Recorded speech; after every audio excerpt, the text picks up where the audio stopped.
वासुदेवाय।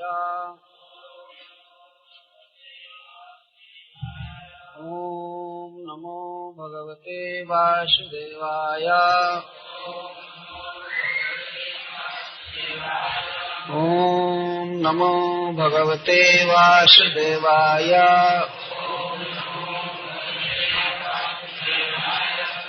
कृष्णाय वासुदेवाय देवकी नंदनाय च नंद गोपकुमाराय गोविंदाय नमो नमः। नमः पंकजनाभाय नमः पंकजमालिने नमः पंकजनेत्राय नमस्ते पंकजांघ्रये। जथा ऋषिकेश खलेन देवकी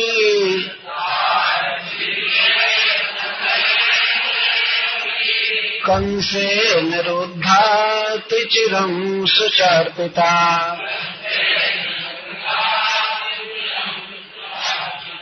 विमोचिताहं च सहात्मजा विभो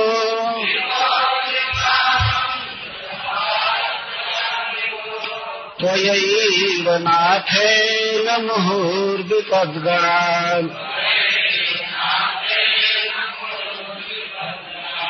विशान्महाग्नेः पुरुषाद दर्शनात् असत्सभाया वनवासकृच्छतः।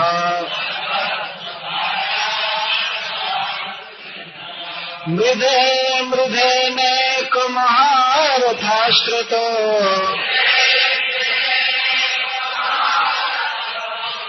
द्रोण्यास्त्रपश्चास्म हरेः रक्षितः।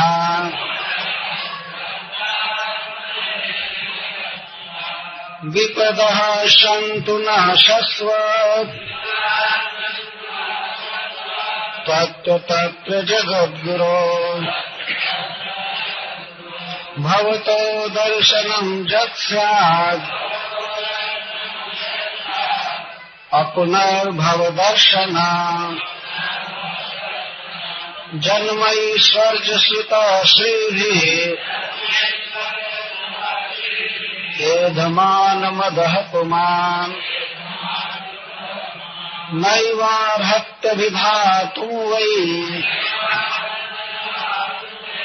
त्वामकिञ्चन गोचरम्। नमो किञ्चन वित्ताय निवृत्तगुणवृत्तये। आत्मा रामाय शान्ताय कैवल्यपतये नमः। ज्ञान भक्त्यो रसक्यत्वम् उक्त्वा पुनः केवलम नमस्करोति। ज्ञान और भक्ति में अपनी असमर्थता कहती हुई कुंती महारानी पुनः केवल प्रणाम कर रही हैं।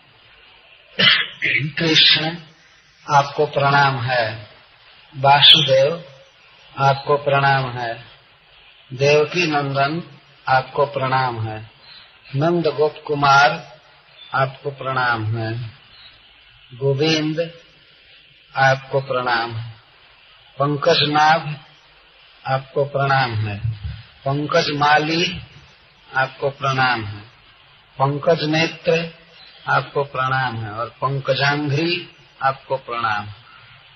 भगवान श्री कृष्ण के अंगों पर देखती हुई कुंती महारानी प्रणाम कर रही है। और अब तत्कृतोपकारान अनुस्मरति, भगवान श्री कृष्ण के द्वारा किए हुए उपकारों का स्मरण करना प्रारंभ करती है। यथा हृषिकेश खलेन देवकी कंसेन रुद्धाति चिरं सचार्पिता विमोचिताहं च सहात्मजा विभो त्वयैव नाथेन मुहुर्विपद्गणात्। मातृतो अपि मयि अधिक, मेरे साथ प्रेम करते हैं, स्नेह करते हैं। इस सिद्धांत को, इस विचार को व्यक्त कर रही है। देवकी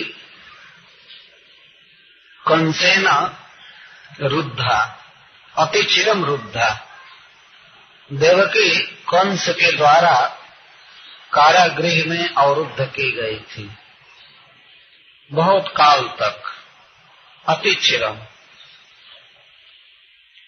और बहुत काल तक वह शोक में डूबी रही।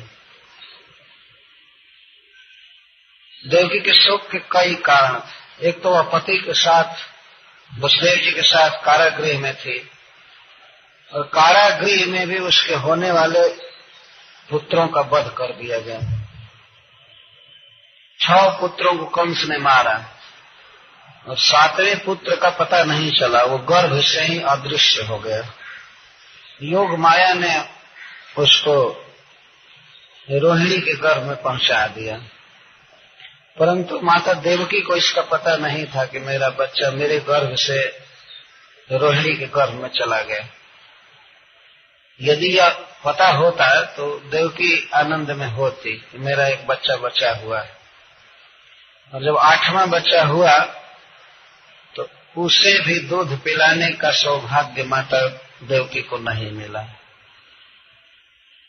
आज का जन्मा हुआ अभी का बच्चा अब दूर हो गया, लेकिन देवकी के लिए थोड़ा सा आश्वासन था कि मेरी बहन की बच्ची हुई थी तो उसके स्तनों में दूध है ही, तो वह मेरा दूध न पीकर यशोदा का दूध पिएगा। फिर भी पुत्र के बिना इधर कारागृह में जीवन बीत रहा था, तो सब तरह से दुख ही दुख था देवकी के लिए। कुंती महारानी अपनी तुलना देवकी के साथ कर रही है। इस संसार में देखा जाता है कि कोई भी व्यक्ति अपने समकक्ष लोगों के साथ अपना मिलान करके देखता है। कुंती एक स्त्री है और भगवान की बुआ है, तो वह अपने विषय में विचार कर रहे हैं। और कृष्ण का कई स्त्रियों से संबंध है, तो जैसे देवकी माँ है, रोहिणी भी उनकी माँ है, श्री बलराम जी की माँ, और भगवान श्री कृष्ण की 5 बुआ हैं, जिसमें से एक कुंती।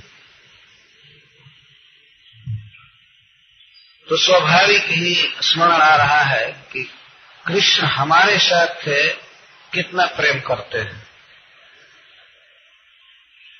कुंती महारानी इस निष्कर्ष पर आती हैं कि अपनी माता से भी, जिसके उदर में कृष्ण रहे, उससे भी बढ़ करके मुझसे अधिक प्रेम करते हैं, तो उसी की याद कर रही हैं।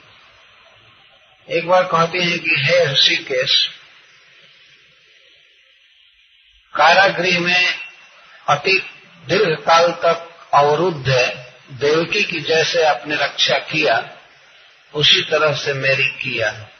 लेकिन इसमें काक्वा ध्वनि छिपा हुआ, उसी को हम लोग हिंदी में क्या कहते हैं, संस्कृत में काक्वा ध्वनि है। क्या छिपा हुआ है? क्या आप मेरी रक्षा उसी तरह से किए जैसे देवकी की? नहीं, देवकी से अधिक मेरी रक्षा की, यह अर्थ है। क्यों?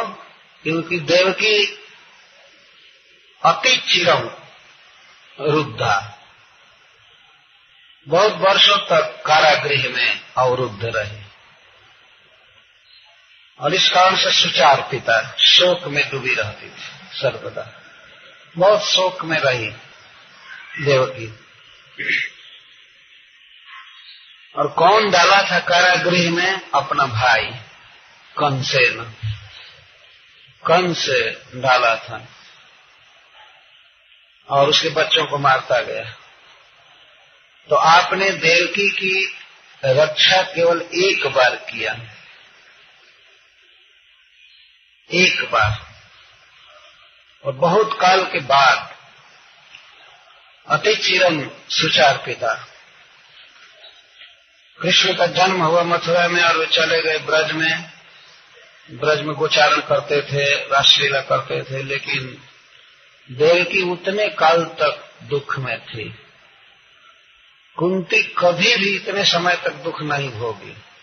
दुख आते थे लेकिन वे 2-4 मिनट में ही समाप्त हो जाते थे, और एक बार नहीं, हजारों बार दुख आए और प्रत्येक बार जल्दी जल्दी समाप्त हो। मुहुर विपद गणात। कुंती महारानी कहती हैं कि आप विपद गणात, विपद के समूह से मेरी रक्षा किए। बारंबार विपत्तियां आई और अति शीघ्र आपने रक्षा कर दिए। आप जिस माता के गर्भ से जन्म लिए हैं उसके दुख को आप इतना जल्दी दूर नहीं कर पाए, और वो भी केवल एक बार किए। जो दूसरी विशेषता है कि वह सुचार पिता रही। सुचार पिता मतलब शोक से व्याप्त रही। मैं कभी भी शोक में नहीं रही। यदि मुझ पर बहुत विपत्ति आई, लेकिन विपदहारी आपने इतना शीघ्र मेरी विपत्ति दूर कर दिया कि मुझे कभी कोई शोक नहीं हुआ। और दूसरी विशेषता है कि सहात्मजा, आत्मजा ही सहिता। आपने मेरी रक्षा की और मेरे पुत्रों के साथ रक्षा की। देवकी की आपने एक बार रक्षा की, लेकिन उसके पुत्रों की रक्षा आपने नहीं किया। इससे आपका बहुत अधिक स्नेह मेरे प्रति प्रकट होता है। कुंती महारानी के पुत्रों पर बहुत विपत्ति आई, लेकिन उनका बाल बंका नहीं हुआ, और देवकी के पुत्र कारागृह में ही मारे जा रहे थे। क्या भगवान उन्हें नहीं बचा सकते थे? कुंती जी विचार कर रही हैं कि यह अवश्य ही सिद्ध कर रहा है कि आपका प्रेम मुझ पर अधिक है। यह है एक भक्त का अनुभव। भगवान के हृदय में बसने वाले स्नेह को वह समझ रही है।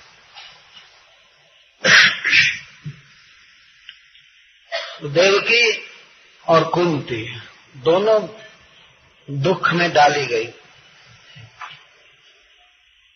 और दोनों को दुख में डालने वाले अपने परिवार के लोग थे, बाहरी आदमी नहीं था। कुंती का विवाह हस्तिनापुर में हुआ था, और जब अपने पति का देहांत हो गया तो अपना परिवार ही कुंती के लिए सबसे भारी दुखद हो गया। अपना परिवार मतलब अपने जेठ थे धृतराष्ट्र महाराज और उनके 100 पुत्र थे, ये सब कुंती के विरुद्ध थे। कुंती के पुत्रों का वध करना चाहते थे किसी भी उपाय से, जैसे भी हो सके पांडवों का नाम निशान मिटाना चाहते थे इस धरती से। और अनेक विपत्ति डाले, अनेक संकट डाले, लेकिन सब में भगवान ने बचा दिया। यह जगत ऐसा है कि यहाँ किसी पर विश्वास नहीं किया जा सकता कि यह मेरा बंधु है या मेरा भाई है, यह है वह है। थोड़ा सा स्वार्थ टकराया तो कभी भी महासंकट में डाल सकता है। विश्वास नहीं किया जा सकता है कि ये मेरे परिवार का है, मेरे संघ का है। यहाँ थोड़ी थोड़ी बात के लिए आदमी बिल्कुल विरुद्ध हो जाता है। और देवकी ने क्या अपराध किया था, अथवा कुंती ने क्या अपराध किया था? कुछ भी नहीं। कुंती का बस यही अपराध था कि वह सम्राट की पत्नी थी और इसके पुत्र राज्य के अधिकारी थे, बस। यदि जीवित रहते तो सब जगह प्रचार होता है कि ये सम्राट के पुत्र हैं, इसलिए इनको राज्य देना पड़ेगा, अतः इन्हें खत्म कर दो जिससे हमें राज्य न देना पड़े। तो कुंती ने धर्म पूर्वक अपने पति की आज्ञा से पुत्र प्राप्त किया, और जब वह पुत्रों के साथ वन से लौटी, ऋषि आश्रम से लौटी, जिस समय पांडु महाराज का देहांत हो गया तो वह अपने पुत्रों को लेकर के लौटी हस्तिनापुर, तो कोई नहीं स्वीकार कर रहा था कि ये पांडु के पुत्र हैं, क्योंकि सबको पता था कि इसको शाप है, पांडु को शाप था, उसको पुत्र प्राप्त नहीं हो सकता था। एक कौरव पक्ष के लोग कहने लगे कि नहीं नहीं, ये पांडु महाराज के पुत्र नहीं है, और खोलम खोला इस अबला का उपहास करते थे कि तुम्हारा अवैध संबंध किसी से, इससे इतने पुत्र प्राप्त हुए, ये संभव ही नहीं हो सकता है, ये कैसे पांडु के पुत्र है। तो वहां पर वेदव्यास देव ने साक्षी दिया और बहुत से ऋषियों ने आकर के कहा, धृतराष्ट्र को और सबको समझाया कि ये महाराज पांडु के पुत्र हैं। तब वे लोग स्वीकार किए, वे स्वीकार नहीं कर रहे थे, तो स्वीकार कर लिए, लेकिन अब बहुत षड्यंत्र चालू किए उनको मारने के लिए। देख तो बेचारी विधवा हो गई, अपने पति के विरह का दुख भोग रही थी, सम्राट की पत्नी होकर, और बच्चों पर प्रतिदिन विपत्ति थी, कुछ भी ठीक नहीं था, कब कहाँ मारा जाएगा, क्या उपाय किया जाएगा, और पूरी राज शक्ति विरुद्ध थी कुंती के। लेकिन भगवान ने सब जगह बचाया। तो अपना परिवार बैरी था कुंती के लिए, और देवकी के लिए अपना भाई बैरी। देखिए, दोनों स्त्रियां संकट में डाली गई। एक अपने नैहर के एक व्यक्ति द्वारा, कंस द्वारा संकट में डाली गई। और देवकी का क्या अपराध था? देवकी का एक कहीं बहुत बड़ा अपराध था कि उसके गर्भ से भगवान का अवतार होने वाला था, बस यही अपराध था। अगर उसके गर्भ से कोई खल जन्म लेता, दुष्ट आता, तो कंस को इससे कोई मतलब नहीं था, देवकी को जीवित छोड़ देता। भगवान इसके गर्भ से आ रहा है, इसलिए इसको मारो। और किस दिन देवकी विपत में डाली गई? जिस दिन उसका विवाह हुआ। कुंती का जिस दिन विवाह हुआ उस दिन संकट में नहीं डाली गई, वो बहुत काल तक राजर्षि की पत्नी रही, सुख से रही। लेकिन देवकी एक दिन भी ससुराल में नहीं अपने घर गई। विवाह होने के बाद उसे राजपथ से ही कारागृह में डाल दिया गया। वो गई थी एक साल के लिए, कंस छोड़ दिया था। लेकिन जब पहला पुत्र हुआ तो उस समय कंस पुत्र का भी वध किया और देवकी वसुदेव को कारागृह में डाल दिया उस समय से। लेकिन विवाह के प्रथम दिन ही कंस उसकी चोटी पकड़ करके और दाहिने हाथ में तलवार लेकर के उसका गला काटना चाहता था। तो वसुदेव जी की बुद्धि थी, उन्होंने किसी तरह से उसको राजी किया, समझाया, तब वह माना।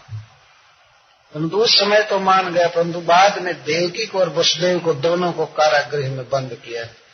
तो यहाँ कुंती महारानी कह रही है, कंसे न अति चिरम रुद्धा, रुद्धा अवरुद्धा हो, बहुत काल तक शोक में डूबी रहे। तो इससे शिक्षा लेनी चाहिए। इस संसार में भरोसा नहीं करना चाहिए कि अरे हमारा परिवार है, बहुत अच्छा है, हमको सहारा दे रहा है। तो कृष्ण के अलावा कोई अपना नहीं है वास्तव में। कभी भी कोई विरुद्ध हो सकता है। और देखा गया है कि इस संसार में भाई से बढ़ करके कोई दूसरा दुश्मन नहीं होता है, और भाई जैसा ऐसे मित्र भी नहीं होता है। भाई अनुकूल हो तो बहुत बड़ा मित्र है, और नहीं प्रतिकूल हुआ तो सबसे बड़ा दाहक अग्नि वही हो जाता है।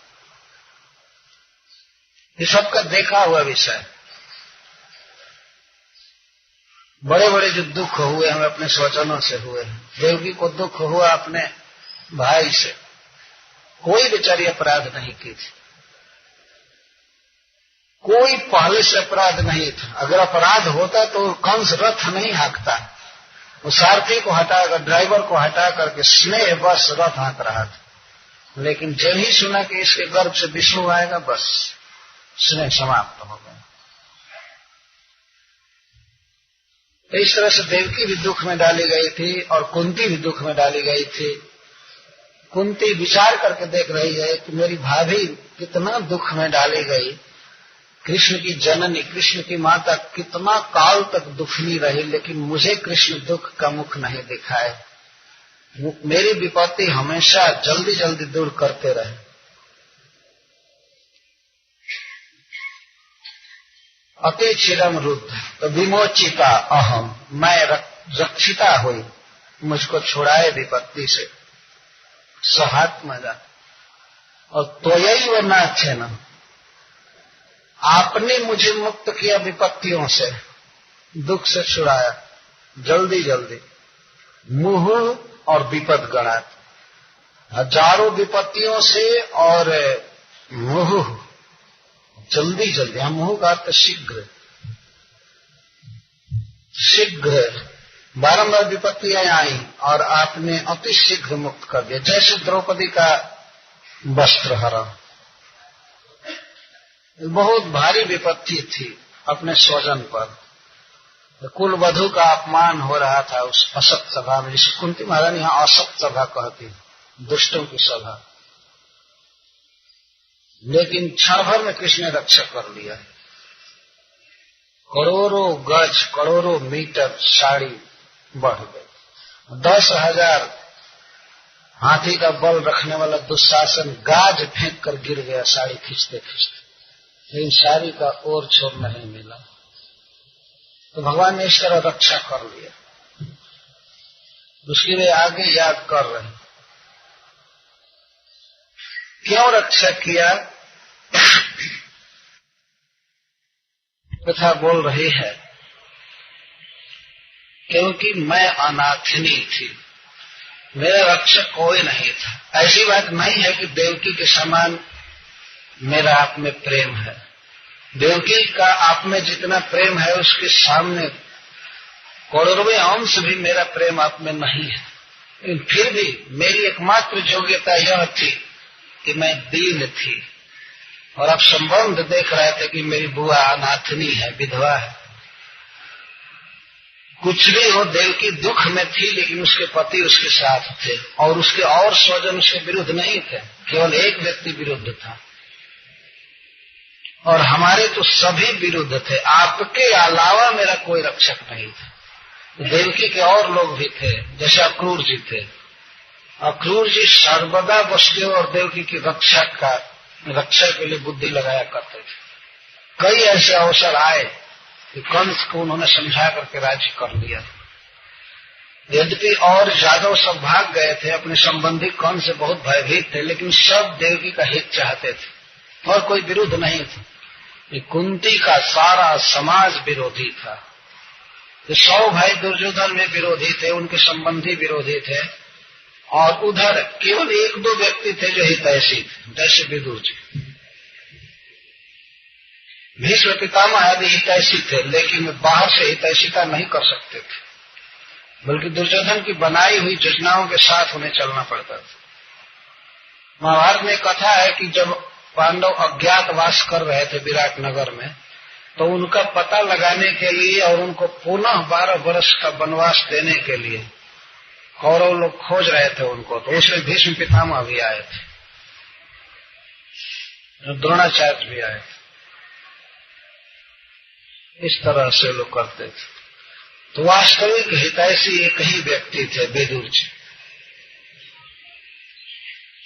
बहुत बुद्धिमानी पूर्वक वे पांडवों की सहायता कर रहे थे। इसी से महाराज युधिष्ठिर याद करते हैं अपने चाचा की, विदुर जी की, तो कहते हैं कि चाचा जी, आपने हम लोगों के वैसे ही रक्षा किया था जैसे पक्षी पंख की छाया करके हमारी रक्षा, अपने अंडे की रक्षा करते हैं। तो विदुर जी भगवान कृष्ण के भक्त थे, और विदुर जी को भगवान ने स्पेशल इंस्ट्रक्शन दिया था कि आप इनकी रक्षा करते रहिएगा। तो विदुर जी थे, भगवान थे। कुंती समझ रही है कि मैं अनाथनी थी, मेरे नाथ केवल आप थे। प्राय स्त्री के लिए पति के बदले नाथ शब्द का प्रयोग किया जाता है। जिस स्त्री के पति जीवित हैं उसको सनाथ कहते हैं, सनातनी है। लेकिन जिसका पति नहीं है वो अनाथ है। कुंती ने कभी नहीं फील किया, कभी नहीं अनुभव किया कि मैं अनाथ, क्योंकि हमारे वास्तविक नाथ श्री कृष्ण, श्रीनाथ जी वास्तविक नाथ। वो समझ गए थे जीवन में इस सत्य को, वो जान चुके थे कि कृष्ण हमारे नाथ हैं, हमारे सब कुछ। तो त्वया एवं नाथेन, त्वया एवं शब्द यह बता रहा है कि मेरे रक्षक आपके अतिरिक्त और कोई नहीं था। तो शायद आपने देवकी की रक्षा इसलिए नहीं किया कि देवकी के नाथ उसके साथ थे, देवकी का परिवार उसके फेवर में था, साथ में था। लेकिन मैं सब तरह से दुखनी थी, अनाथनी थी, दीना थी। हे दीन बंधु, आपने इस दीन बंधुता के कारण मुझसे प्रेम किया और मुझे बचाया। मुझमें कोई गुण नहीं है, मैं देवकी के समान सौभाग्यवती नहीं हूँ।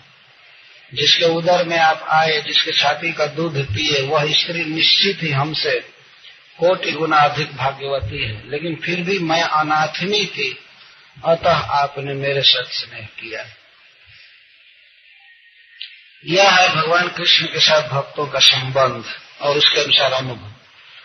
प्रत्येक भक्त अपराकृत जगत में यही अनुभव करता है कि भगवान सबसे अधिक स्नेह मेरे साथ करते हैं, यह अनुभव होता है। कुंती महारानी स्पष्ट अपने पुत्रों के साथ कह रही हैं कि आप अपने मां से भी अधिक स्नेह मुझसे किए, और वास्तव में इसमें संदेह नहीं है। यदि लीलाओं को पढ़ करके हम देखें तो कुंती के साथ जितना भगवान ने प्रेम किया उतना देवकी से नहीं किया। परंतु देवकी के गर्भ में वे आए, अब इससे बढ़ करके सौभाग्यवती नारी दूसरी देवकी से हो नहीं सकती। आज भी देवकी नंदन कहा जाता है, देवकी पुत्र कहा जाता है कृष्ण को।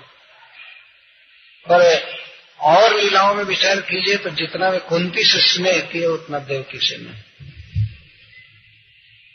जानते थे कि उसका रक्षक कोई नहीं, मैं हूं, और इसीलिए बारंबार रक्षा की। तो विपत्तियों को गिना रही हैं। विशाल महाग्ने पुरुषाद दर्शनात् असत् सभाया वनवास कृच्छतः मृदे मृदेनेक महारथास्त्रतो द्रोण्यास्ततश्चास्म हरेभिरक्षितः। विषात, विषात मतलब विष से, भीम को विष दिया गया था। पांचों पांडवों में भीमसेन बहुत बलवान थे, तो सभी कौरव जलते थे उनसे।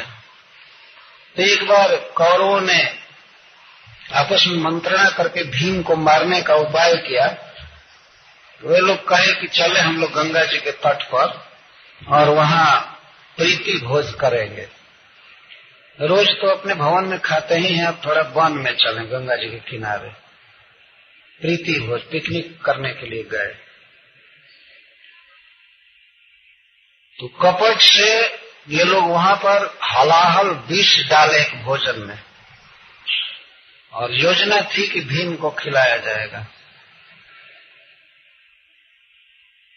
तो वे लोग भीम को खाने के लिए दिए और भीम खाए।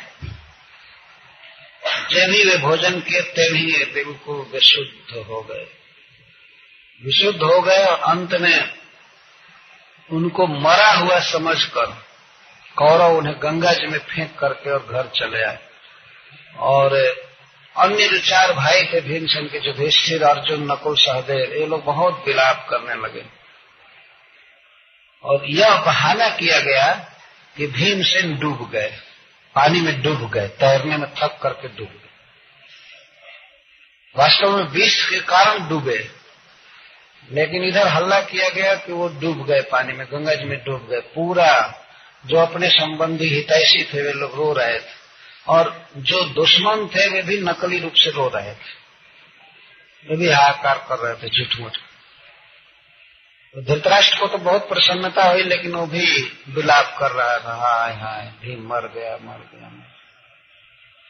और भगवान श्री कृष्ण की कृपा थी, भीमसेन गंगा जी के दह में डूबे और डूबे डूबे वे पाताल लोक चले गए,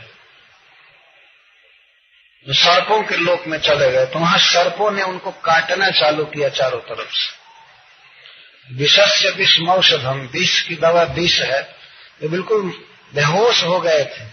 जब सर्पों ने काटना चालू किया तो उनको थोड़ी थोड़ी चेतना आने लगी, और चेतना आई तो सांपों को पकड़ करके ही सांपों को मारने लगे। बलवान थे ही, एक सांप को पकड़ करके ठा दूसरे सांपों को मारने लगे। वे सब भागे और जाकर के सर्पराज वासुकी जी से कहे कि एक अद्भुत मनुष्य आया है। अद्भुत मनुष्य की जब हम लोग उसको काटते हैं, डसते हैं, तो वो और अधिक जी गया। पहले बेहोश था और जब हम लोग काटे तो जी गया और सभी सर्पों को मार रहा है। उसके आगे हम लोगों की कोई शक्ति काम नहीं कर रही। तो वासुकी जी बलवान सर्पों को भेजे कि जाओ उसको पकड़ कर लाओ।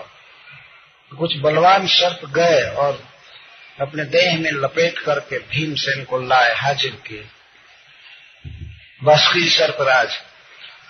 तो वासुकी जी ने प्रश्न किया, तुम कौन हो? तो भीमसेन ने बताया कि मैं महाराज पांडु का दूसरा पुत्र हूं, मेरी मां कुंती है। तो संजोग बस वासुकी जी के साथ ही भीमसेन के नाना जी रहते थे। भीमसेन के नाना जी शूरसेन थे, वसुदेव जी के पिताजी, और उनके नाना जी रहते थे वहां पाताल लोक में।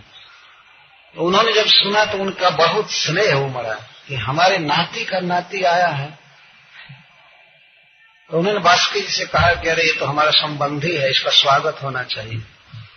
तो वासुकी जी बहुत प्रसन्न हुए। उन्होंने कहा क्या स्वागत होना चाहिए? तो उस लोक में, नागलोक में अमृत रहता है जिसको पीने से आदमी का बहुत बड़ा बल बढ़ जाता है। भीमसेन के नाना जी ने कहा कि इसको रस पिला दिया जाए बल बढ़ाने के लिए, अमृत। तो तब वासुकी जी ने कहा ठीक है। तो पहले भीमसेन को एक आध लोटा पीने को दिया गया। तो कहा गया क्या और पियोगे? तो उन्होंने कहा मैं तो बहुत पी सकता। तब एक कुंड में, एक हौदा में रखा हुआ रस उनको पिलाया गया, एक कुंड का, जिसको पीने से 1000 हाथी का बल बढ़ता था, एक हौदा को पीने से। तो इस तरह से भीमसेन 8 हौदा का रस पी गए, 8000 हाथी का बल बढ़ गया, और 2000 हाथी का बल तो इनमें पहले से ही था। तो इस तरह से 10,000 हाथी का बल बढ़ गया और शरीर सोना की तरह चमकने लगा, पहले की अपेक्षा और गठीला, तेजस्वी, सुंदर हो गए। यह देखिए कृष्ण की इच्छा। और इसके बाद सोने के आभूषणों से उनका श्रृंगार किया गया, रत्नों से। और वासुकी जी ने व्यवस्था किया कि इसको हस्तिनापुर पहुंचा दो। तो गंगा जी की जिस धारा से डूबे तो उसी धारा से उनको ऊपर लाया गया और ला करके वहीं निकले, दह में से जहां डूबे थे वहीं से निकले और घूम करके घर आ गए। सब लोग देखे तो कुछ लोग तो बहुत आनंदित हुए, भीमसेन आ गए, डूब करके भी आ गए। और वो लोग देखे तो देवताओं से भी अधिक सुंदर शरीर भीमसेन का हो गया। तो कौरव तो मर गए कि ये क्या हुआ, ये डूबा था, मरा था, कैसे आ गया। तो कुंती महारानी याद कर रही हैं, विषाद, आपने उस भयंकर हलाहल विष से रक्षा किया। विषाद महाग्नि और महाअग्नि से, लक्षा भवन की आग से आपने रक्षा किया। एक बार धृतराष्ट्र ने दुर्योधन के कहने से एक ऐसे भवन का निर्माण कराया जो लाक्षा से बना हुआ था, जिसको अग्नि का रूप देने में एक दिया सलाई मारना पर्याप्त था। एक जगह आग पकड़ती तो भव से सारा राजभवन आग की चपेट में आ जाता। बहुत दुर्भिसंधि से, कपट से वो भवन बनाया गया था। लेकिन कौरव इतने अज्ञ थे कि उस भवन को बनवाने में वे विदुर जी से भी सलाह लिए थे। विदुर जी को जिम्मेवारी दे दिए थे कि आप इस भवन को बनवाइए। वे नहीं समझते थे कि विदुर जी कितना पक्षपाती हैं पांडवों के। तो भवन बनाया गया, लेकिन उस भवन के हाल से एक सुरंग बनवाया विदुर जी ने। सुरंग, टनल जो जंगल में निकलता था उसका सिरा उन्होंने बनवा दिया। वो जानते थे, बहुत बड़े विद्वान थे, वो सब समझते थे कि क्यों भवन बनाया जा रहा है। तो राजभवन बनाया गया, जैसे हस्तिनापुर का राजभवन था उतना ही सुंदर भवन बनाया गया। और एक दिन धृतराष्ट्र ने कहा महाराज युधिष्ठिर से, बेटा देखो तुम लोग भी राजा के पुत्र हो और दुर्योधन आदि तो अंध राजा के पुत्र हैं ही, तो तुम लोग इतना कंजस्टेड स्थान में रह रहे हो, ठीक नहीं है। तुम्हारे लिए बहुत सुंदर राजभवन में बनवा दिया हूं, वहां फ्री जीवन बिताओ, वहां आनंद से रहो। यह जानते हमारे 100 पुत्र ऐसे ही हैं और तुम लोग राजा के बेटा हो, इसलिए यहाँ दुख भोग रहे हो। वहां बहुत सुंदर भवन बना दिया गया है, वहां जाकर के रहो। और आशा ये था कि किसी दिन असावधान होकर सोए रहेंगे बस आग लगा दी जाएगी, जलकर राख हो जाएगी। ऐसे यही उद्देश्य। तुम्हारे युधिष्ठिर का स्वभाव था कि वे बड़ों की आज्ञा कभी नहीं टालते थे। इसलिए यहाँ दुख भोग रहे हो, वहां बहुत सुंदर भवन बना दिया गया है, वहां जाकर के रहो। और आशा ये था कि किसी दिन असावधान होकर सोए रहेंगे बस आग लगा दी जाएगी, जलकर राख हो जाएगी। ऐसे यही उद्देश्य। तुम्हारे युधिष्ठिर का स्वभाव था कि वे बड़ों की आज्ञा कभी नहीं टालते थे। उन्होंने कहा ठीक है पिताश्री, जैसे आपकी आज्ञा। जिस समय महाराज युधिष्ठिर धृतराष्ट्र की बातों का अनुमोदन कर रहे थे कि ठीक है हम जाएंगे, तो विदुर जी म्लेच्छ भाषा में कुछ बोले, इंग्लिश में बोले होंगे। म्लेच्छ भाषा शब्द का प्रयोग है वहां महाभारत में, म्लेच्छ भाषा शब्द। और म्लेच्छ भाषा का क्या अर्थ है? तो म्लेच्छों की भाषा, यही अर्थ होगा ना। जो भी हो, कौन भाषा थी ये पता नहीं, पता नहीं फारसी में बोले, किसमें बोले, कुछ किसी भाषा में बोले जिसको म्लेच्छ भाषा कहा गया। उन्होंने स्पष्ट बोला और सब लोग सुन रहे थे और लोग नहीं समझे। उन्होंने कहा कि युधिष्ठिर, जब जंगल में आग लगती है तो जो चूहे होते हैं जंगल में, वे दूसरे तरफ नौका करके, द्वार करके भाग जाते हैं, जल नहीं पाते। तो उन्होंने संकेत किया और महाराज युधिष्ठिर पूरा समझ गए। वे समझ गए कि हमको भूंजने के लिए भेजा जा रहा है, किसी दिन आग लगाई जाएगी, लेकिन चाचा जी ने व्यवस्था कर दिया है, हम निकलकर भाग जाएंगे। वो समझ गए पूरा, लेकिन अपने भाइयों से बताए नहीं। वो चले गए खुशी खुशी। एक दिन 5 भाई बैठे हुए थे अपनी माँ के साथ, कुंती के साथ। महाराज युधिष्ठिर ने कहा भीमसेन से, देखो भैया, इस घर में जो हम लोगों को भेजा गया है, यह जलाकर राख करने के लिए भेजा गया। हमारी सुख सुविधा के लिए हमें नहीं भेजा गया है, किसी दिन हमें जलना है। तो प्रतिदिन एक भाई जगा रहता था और इस कारण से कौरवों को कोई अवसर नहीं मिला आग लगाने का। महाराज युधिष्ठिर बहुत सजग थे, एक भाई हमेशा जगे रहते थे रात भर, और दिन में तो कोई भय नहीं था। लेकिन महाराज युधिष्ठिर ने एक दिन भीमसेन से कहा कि हम लोग कितना दिन जगह जगह बिताएंगे, इस घर में आग लगाओ फूंक करके और चलें सुरंग से। जानते तो वो एक दिन फूंकेंगे, जलाएंगे, तो हम ही इस घर को फूंक करके चल दें। तो पांचों भाई घर से बाहर निकले। इसके बाद भीमसेन पूरा घर में आग लगाए। तो अकस्मात दैव जो कहा जाएगा कि बरामदे में एक भीलनी अपने 5 पुत्रों के साथ आकर सोई थी। बेचारी अब नाहक था, उसका कर्म रहा होगा, वो उसमें जल गई और उसके 5 बेटा भी जल गए। और सुरंग से महाराज युधिष्ठिर को, अर्जुन को, नकुल सहदेव को और माता कुंती को लेकर भीम से निकल गए। अकेले सबको टांगे, 2 भाई को कंधे पर टांगे थे और 2 भाई को हाथ से पकड़े थे और माता को पीठ पर चढ़ाए थे। वे चल दिए रातों रात और चले गए, दूर जंगल में निकले। और सवेरे, वो तो रात में ही पता चल गया होगा, आग लगी होगी तो पूरा सिटी देख रहा होगा कि लक्षा भवन जल गया, जल गया, जल गया। राजभवन जल गया। लक्षा भवन तो हम कह रहे हैं, वे लोग तो बहुत सुंदर नाम रखे होंगे। ये भवन जल गया, जल गया, जल गया, जल गया। और लोग दौड़े दौड़े आए और सवेरा होते होते लोगों ने वो 5 लाश भी पाया, 6 लाश पाए। लाश को देखा गया था कि स्त्री की लाश थी और 5 पुरुष की। तो अब इसमें कोई संदेह ही नहीं रहा कि पांडव जल गए। सब भीष्म पितामह रोने लगे। विदुर जी तो केवल ऊपर से रो रहे थे, बाकी धृतराष्ट्र भी रोने लगे। उनका भी चित्त दुखी होगा कि हाय हाय क्या हुआ, जल गए। सारा समाज रो रहा था, कौरव भी झूठ मूठ के रो रहे थे। और द्वारका में यह संवाद गया भगवान कृष्ण के पास कि आपके फुफेरे भाई जलकर राख हो गए आपकी बुआ के साथ। तो भगवान श्री कृष्ण और बलराम जी रोते हुए हस्तिनापुर आए।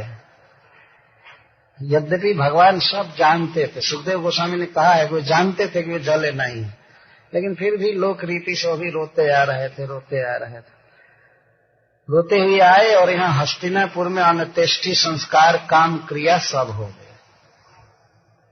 उसमें भगवान भाग भी लिए थे और गुण गा गा करके रोते थे, हाय मेरी बुआ, मैं तुमसे भेंट नहीं कर सका, ऐसे वैसे। या अर्जुन का नाम रखकर रोते थे, युधिष्ठिर का नाम रखकर रोते थे। दोनों भाई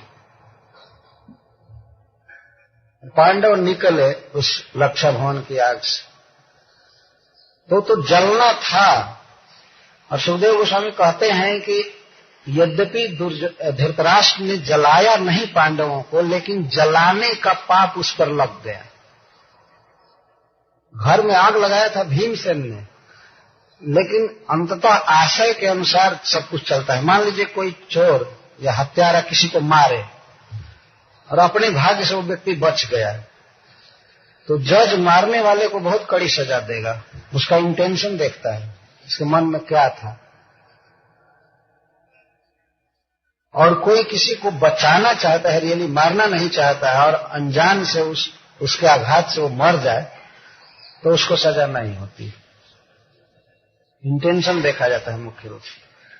तो कर्म बंधन लग गया धृतराष्ट्र पर, पांडवों को जलाने का पाप लग गया उस पर। तो पांडव निकले उस भवन से, तो एक ब्राह्मण के यहां वे लोग रहने लगे।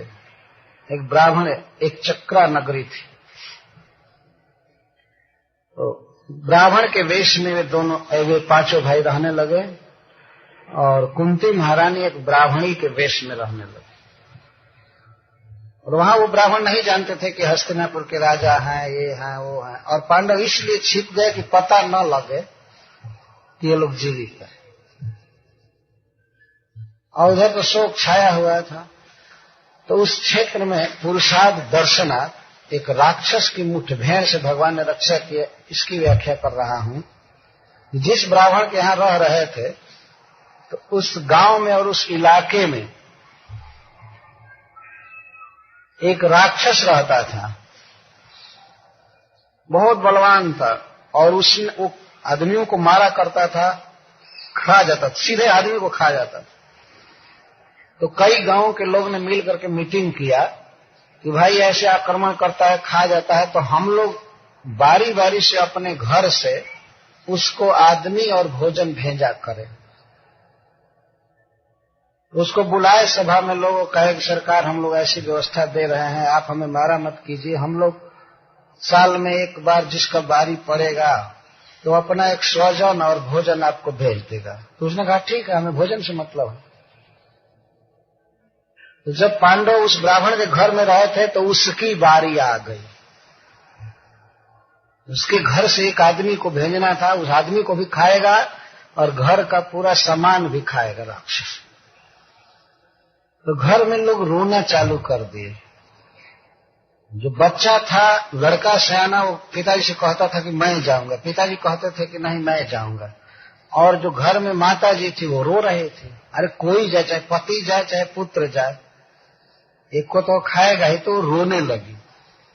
कुंती महारानी ने सुन लिया उसका रोना और पूछने लगी कि बहन क्यों रो रही हो, क्यों रो रही हो, क्या बात है।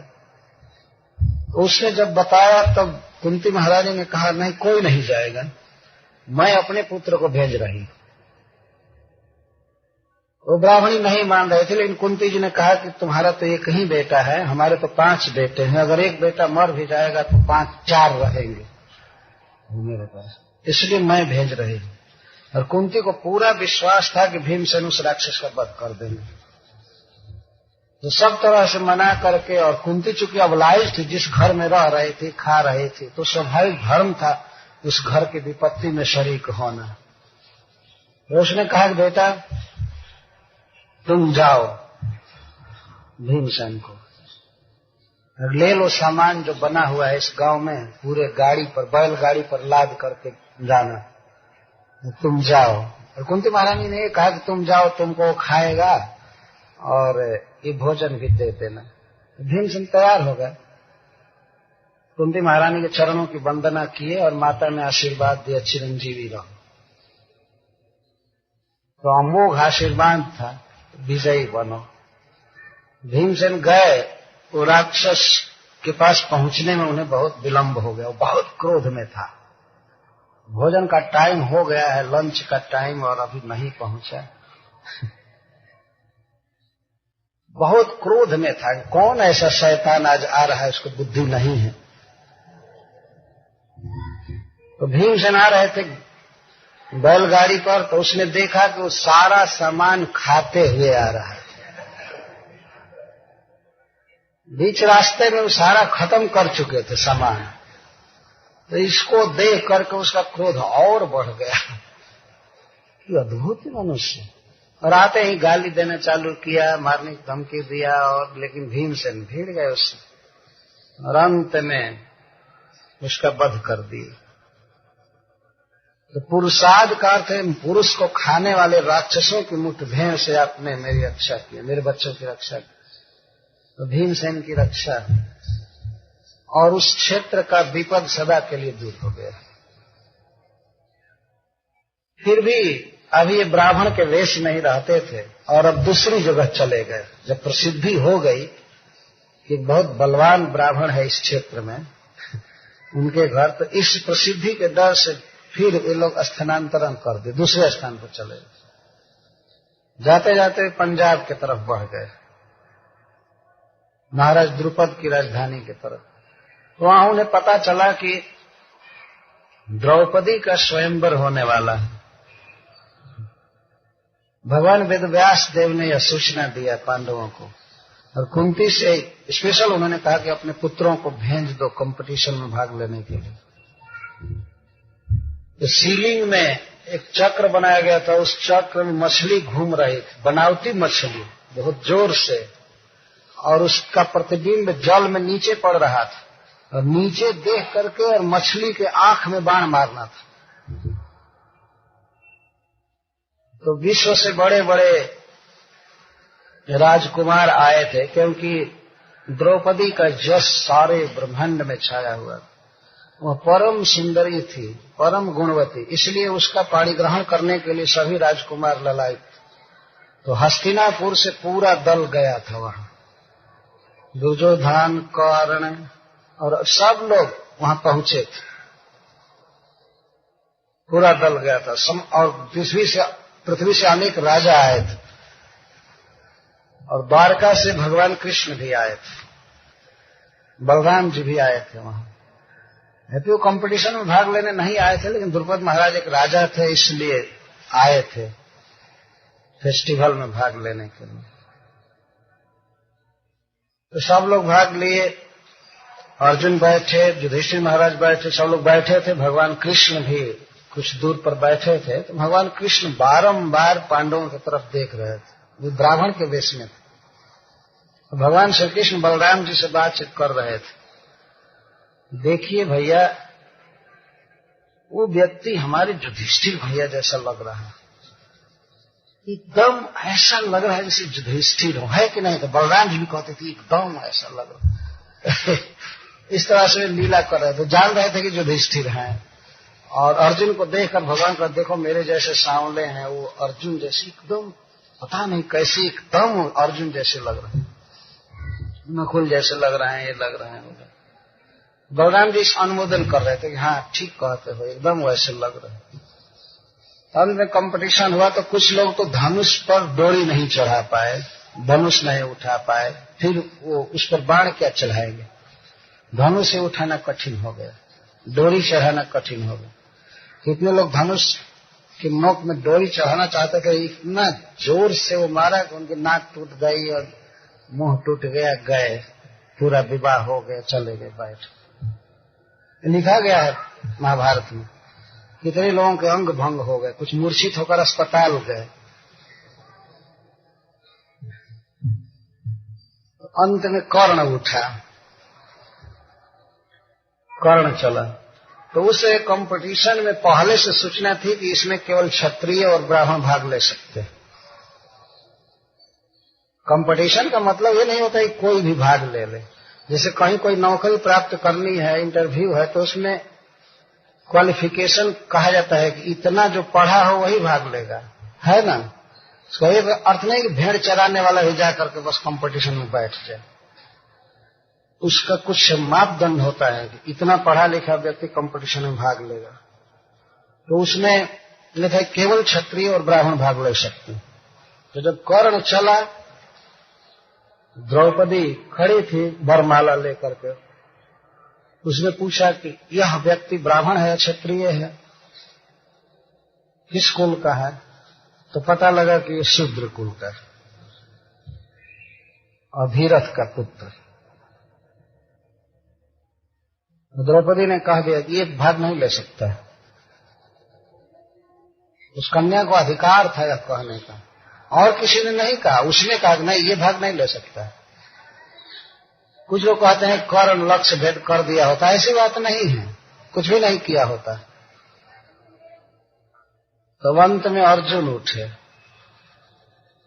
तो अर्जुन तो ब्राह्मण के वेश में थे ही, तो किसी को संदेह नहीं हुआ। वो शरीर देख करके, सब कुछ देख करके, और ठीक तो वे भाग लिए। तो उन्होंने लक्ष्य भेद कर दिया।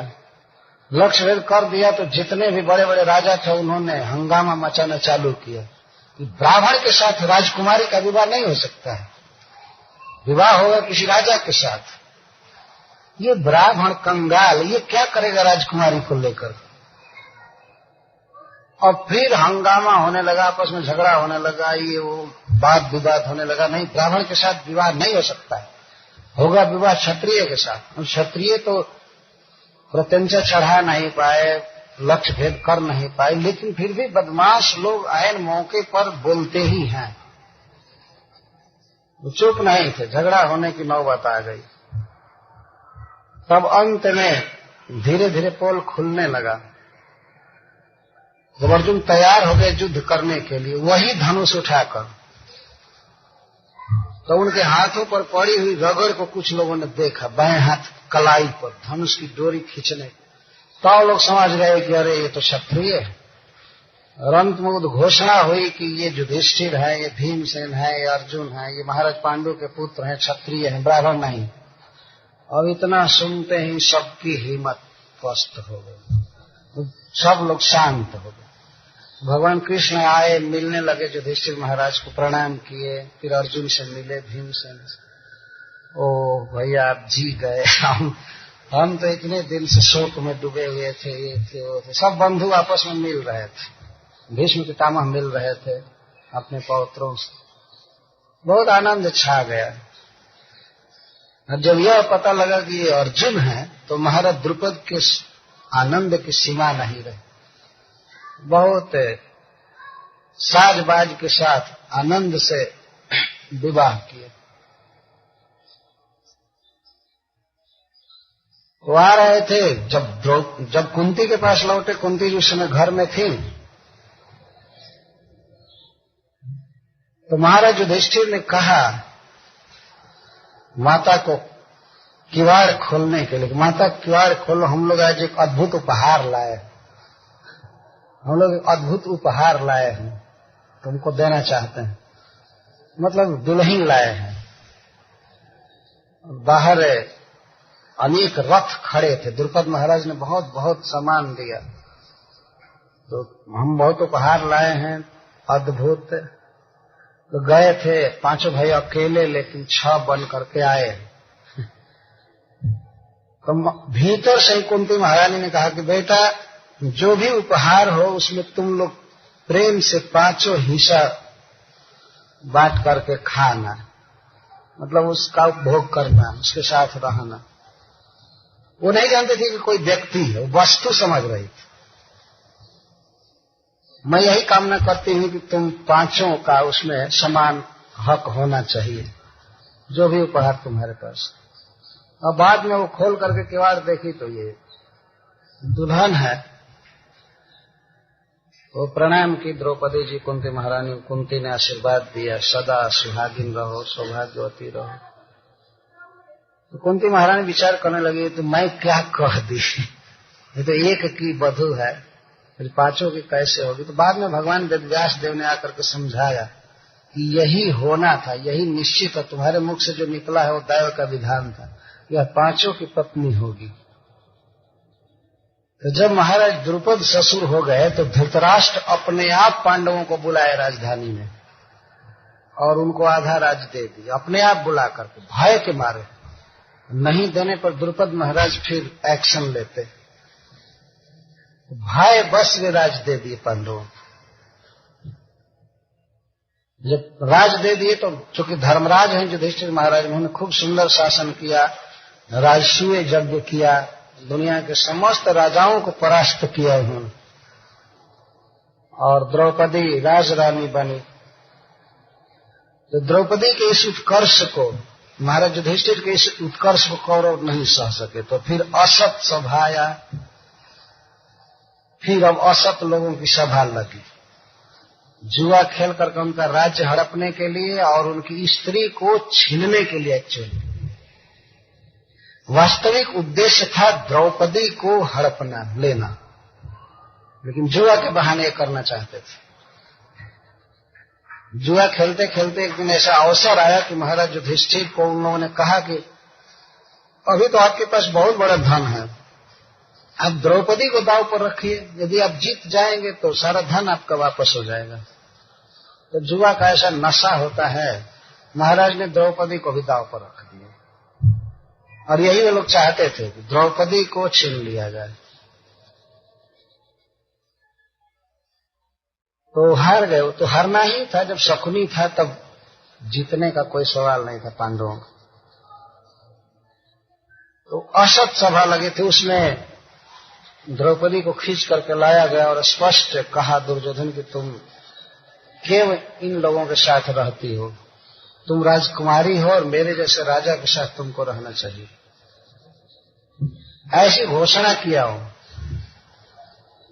और कर्ण भी कहा, जब वो कहने लगे कि क्या सभा में बुलाना ये धर्म है, वो पूछ रही थी मुझे क्यों इस तरह अपमानित किया जा रहा है, तो कर्ण कहा था कि तुम्हारे 5 पति हैं इसलिए तुम वेश्या हो, वेश्या को सभा में लाना कोई अनुचित काम नहीं। वह तो दुखी था इसलिए कहा। उसने जब कंपटीशन में भाग नहीं लेने दी तो उसी समय कर्ण बहुत दुखी हो गया था। वो तो अर्जुन का भाई था, लेकिन क्या करे, इस तरह से अपमान हुआ था। लेकिन फिर भी वह एक अबला थी, वो जो कुछ भी बोल रही थी तो उचित बोल रही थी। उसको तो पता नहीं था कि तुम सूर्य के पुत्र हो या कुंती के बेटा हो, उसको पता नहीं था। तो द्रौपदी ने जो कुछ कहा था नीति के अनुसार कहा था, पर कर्ण यहाँ जो बोल रहा है यह असत्य है, यह दुष्टता कर रहा है। जब कर्ण का वध हो रहा था अंतिम समय, तो भगवान ने कहा था कि द्रौपदी को कटु वचन सुना रहा था, उस समय तुम्हारा धर्म कहाँ गया था? धर्म की बात करते हो, यही मुख है न जिस मुख से तुमने द्रौपदी का अपमान किया था। तो अर्जुन को कहते हैं भगवान, मारो मारो मारो, धर्माचार्य को मारो इसी समय। बहुत धर्म की बात करते हैं। कई बार भगवान कहते हैं, सर तुम्हारा धर्म कहाँ सो रहा था? तो कर्ण इस तरह से बोला और कोई व्यक्ति वहां प्रतिकार नहीं किया। केवल एक व्यक्ति था जिसने खुल करके विरोध किया, वो था दुर्योधन का एक भाई, विकर्ण नाम था उसका। उसने कहा कि गलत हो रहा है।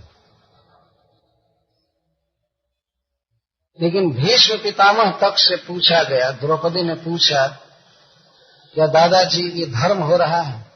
तो दादाजी कहते हैं कि मुझे कुछ पता नहीं चल रहा है कि धर्म हो रहा है कि अधर्म हो रहा है। धर्म की गति बड़ी सूक्ष्म है। आप बताइए। और उसी द्रौपदी ने जब बाद में पूछा था बाण सज्जा पर अपने दादा से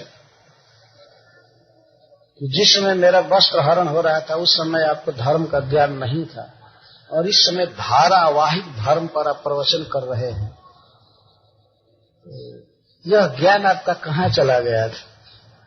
तो भीष्म पितामह कहते हैं कि बेटी, दुर्योधन का अन्न खाने से मेरी मति मलिन हो गई थी, भ्रष्ट हो गई, इसलिए मैं उस समय कुछ कह नहीं सकता। साधु लोग ऐसा कहा करते हैं। इसलिए अन्न खाने में बहुत सावधान रहना चाहिए। ऐसा नहीं कि कहीं का कोई धन मिले और स्वाहा स्वाहा करता जाए, कुछ भी मिलना चाहिए खाना, और कितना भी मात्रा में मिले, बस आने दो, कलेक्शन कलेक्शन। कलेक्ट करने में देखना चाहिए कहीं जहर नहीं कलेक्शन में आ जाए, है ना? भैया पानी पी रहे हैं, कहीं गिलास में जहर आ गया, पी करके मर गए, तब क्या होगा? बहुत सावधान रहना चाहिए। मैं किस बात पर एक बात कह दिया? हाँ, भीष्म पितामह ने कहा कि मैं दुर्योधन का अन्न खाया, लेकिन जब बाण लगा और 58 दिन उपवास किया तब सारा वो अन्न निकल गया। अर्जुन के बाण ने मुझे शुद्ध कर दिया, अब मैं शुद्ध हूं। ऐसा तो ग्रंथ में नहीं लिखा गया है, लेकिन ये सज्जनों का अनुभव भी एक प्रमाण होता है। महात्माओं लोग कहा करते हैं। तो इस प्रकार द्रौपदी का अपमान हो रहा था और दुशासन को कहा दुर्योधन ने, इसको नग्न करके मेरी जान पर बैठाओ। और महाभारत में लिखा गया है कि 20 लाख सोने की चेयर्स लगे हुए थे उस स्टेडियम में, और क्षत्रिय सब बैठे रह गए, कोई गए नहीं, देखना चाहते थे। उसमें से अधिकांश लोग देखना नहीं चाहते थे, लेकिन अब करे क्या, जाते तो दुर्योधन की निगाह में गिरते। जिसका राज उसकी दुहाई, और दुर्योधन को खुश करने के लिए लोग बैठे। तो उस सभा को कुंती महारानी असत सभा करे, गुंडों की सभा, खलों की सभा लगी हुई, और उस असत सभा से आपने हमारी रक्षा की। द्रौपदी की रक्षा हमारी रक्षा है। और इसके बाद दूसरी बार जुआ खेला गया। जब एक जुआ में हार गए थे द्रौपदी को और वस्त्र हरण नहीं हो सका, भूकंप हो गया, क्या क्या, तब धृतराष्ट्र महाराज स्वयं राज्य लौटा दिए और द्रौपदी को मुक्त कर दिए। द्रौपदी को उन्होंने वर मांगने के लिए कहा। जब वस्त्र हरण नहीं हो पाया तो धृतराष्ट्र महाराज डर गए। उन्होंने कहा बेटी वर मांगो, तो द्रौपदी ने यही वर मांगा। कहा कि हमारे पतियों को नहीं, पहले उसने एक वर मांगा कि हमारे ज्येष्ठ पति युधिष्ठिर महाराज को दासता से मुक्त कर दिया जाए। वो दास बन चुके थे, मुकुट उतार लिया गया था, चुपचाप बैठे थे पांचों भाई एक जगह। द्रौपदी ने कहा कि मैं चाहती हूं कि हमारे पति जो सम्राट रहे हैं उनको दास्ता से मुक्त कर दिया जाए। महाराज धृतराष्ट्र ने कहा ठीक है, युधिष्ठिर को दास्ता से मुक्त किया जाए। दूसरा वर मांगने के लिए कहा तो द्रौपदी ने कहा कि हमारे 4 पतियों को उनके हथियार के साथ दास्ता से मुक्त किया जाए, तो मुक्त कर दिया। तीसरा वरदान जब मांगने के लिए कहे धृतराष्ट्र, द्रौपदी ने कहा कि क्षत्रियों को केवल 1 वर मांगने का अधिकार है, 2 वर मांगने का अधिकार, मैं इससे अधिक नहीं मांगूंगी। जो कुछ भी लेना होगा हमारे पति ले लेंगे। मतलब वह बड़े गर्व के साथ बोले कि इनके हाथ में आयुध है तो फिर जो कुछ लेना होगा ये ले लेंगे, मैं भीख नहीं मांगूंगी। तो धृतराष्ट्र डर गए और इसलिए वे फिर राज्य लौटा दिए सब। ये पांडव राज्य पाए और वे जा रहे थे, अभी इंद्रप्रस्थ पहुंचे थे तब तक धृतराष्ट्र के पास वो आया दुर्योधन और लगा कहने कि आप उनका राज्य क्यों लौटा दिए? आपको पता है धन कमाने में कितना परिश्रम होता है, बैठे बैठे खा रहे हैं, आपको तो पता नहीं है, बस लौटा दिए लौटा दिए। कितना मेहनत करके धन आया और बताइए दे दिए। वो कहता है दुर्योधन, पिताजी आपको पता है अगर प्रतिदिन धन का आगम न हो तो हिमालय जैसी राशि भी खर्च होने में देर नहीं लगती। कुछ न कुछ धन रोज आना चाहिए और धन कमाने में मनुष्य को यह उचित है अनुचित है ये विचार नहीं करना चाहिए। धन की बहुत जरूरत है। जीते थे धन, भाग्य से जीते थे, अपने ये किया। आपको चाहिए कि फिर युधिष्ठिर को जुआ के लिए कहें, आपकी आज्ञा वो मानेंगे। तब विदुर जी को भेजे, विदुर ये संजय को किसको भेजे धृतराष्ट्र कि जाओ जाओ युधिष्ठिर को कह दो कि महाराज ने बुलाया। तो अभी वो लोग वहां पहुंचे थे तब तक खबर गई कि महाराज धृतराष्ट्र आपको बुलाया। तो फिर रथ पर चढ़ करके चारों भाई आए, द्रौपदी भी आई। क्या बात है पिताजी? तो बेटा ऐसी बात है कि राजा लोग जुआ खेला करते हैं, बच्चों की इच्छा है कि जुआ खेलो, इसी के लिए बुलाया था, अगर तुम्हें उचित लगे तो खेलो। तुमने कहा ठीक है। इस बार दांव पर क्या रखा गया कि जो पक्ष हारेगा वो 12 वर्ष तक वन में रहेगा और प्लस 1 वर्ष तक अज्ञातवास करना होगा। विपक्ष पता लगाएगा कि वे कहाँ है, अगर पता लग गया तो पुनः 12 वर्ष तक वनवास। कहाँ है, अगर पता लग गया तो पुनः 12 वर्ष का वनवास। इनकी योजना थी कि हस्तिनापुर का मुख न देखें, फिर वन में ही उनकी जिंदगी बीत गई। युधिष्ठिर महाराज ने कहा ठीक है, और हारना तो इनको था ही क्योंकि सपनी था, और हारे नहीं थे ये, कपट से वे लोग हल्ला करने लगते थे, हार गए हार गए हार गए। 100 मुंह एक और एक मुंह भक्कू है हमारे यहाँ एक कहावत कहते। अब पूरी सभा गुंडों की सभा थी, बदमाशों की, और जानते थे कि कपट कर रहा है, और जो ही कहता था शकुनी की जीत गए तो सब लोग ताली बजाते थे, जीत गए जीत गए जीत गए। तो क्या करे महाराज युधिष्ठिर? ठीक है जीत गए, तब जाओ वन में। राज मुकुट त्याग करके राजकीय पोशाक छोड़ करके पांचों भाई अपनी पत्नी के साथ वन में गए और माता कुंती रह गई विदुर जी के साथ।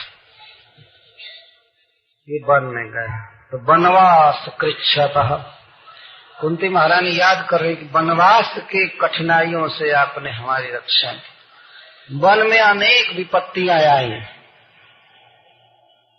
महाभारत में कुछ विपत्तियों का उल्लेख किया गया है। द्रौपदी चोरी चली गई वन में, भीमसेन को सांप पकड़ा ग्रसने के लिए। एक दिन तो 5 पांडवों की जान जाने वाली थी, दुर्वासा जी पहुंचे थे 10,000 शिष्यों के साथ। कई ऐसे अवसर आए, लगा कि अब पांडव समाप्त हो जाएंगे, अब समाप्त हो जाएंगे, लेकिन जब कृष्ण रक्षा करने वाले हैं तो ये समाप्त कैसे होते? तो उन सब की याद कर रहे कुंती वनवास कृष्ण, वनवास के दुखों से। यदि दुर्वासा मुनि का उस दिन पेट नहीं भरा होता, नहा करके वे भूखे आश्रम पर लौटे होते, तो पांडवों को ही खा गए होते, तो सांप से राख कर दिए होते। भगवान आए द्रौपदी के पुकारने पर और मांगे पात्र को, अक्षय पात्र को, द्रौपदी दो भोजन दो, भोजन दो, भोजन दो। द्रौपदी ने कहा मैं तो खा चुकी हूँ, अब कुछ भी नहीं है। तो भगवान यहाँ तक कहते हैं कि द्रौपदी मुझे परिहास अच्छा नहीं लग रहा है, मैं भूख से व्याकुल हूँ, जरूर बर्तन में कुछ होगा, लाओ लाओ लाओ। तो बर्तन लाई तो उसमें साग का एक पत्ता चिपका हुआ है। भगवान ने कहा कि इससे तो सारा विश्व तृप्त हो सकता है, और उसको खाए और खा करके डकार दिए, जिससे लगा कृष्ण का पेट भर गया। और ऐसा करते ही मुनि मंडली का पेट पूरा तन गया।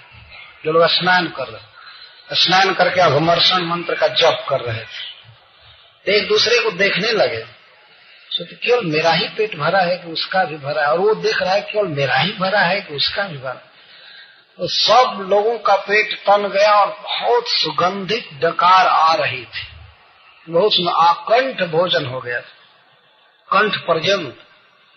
तो लोग सब पूछे दुर्वासा जी से कि अकस्मात पेट क्यों भर गया, और दुर्वासा जी का भी भर गया था। वो त्रिकालदर्शी मुनि है, वो समझ गए कि हम असमय में आकर के युधिष्ठिर महाराज का भोजन, युधिष्ठिर महाराज से भोजन बनवाए, उनको तंग किए। यह कृष्ण की व्यवस्था है, ये वन में है, और हम लोग 10,000 व्यक्ति आकर के इनसे भोजन के लिए हठ किए, तो भोजन तो अब बर्बाद होगा। भोजन काहे को बना है कुछ भी, लेकिन अब लोग सोच रहे हैं कि अब तो भोजन बर्बाद होगा, नष्ट होगा, तो इस कारण से भगवान कृष्ण क्रोधित होंगे।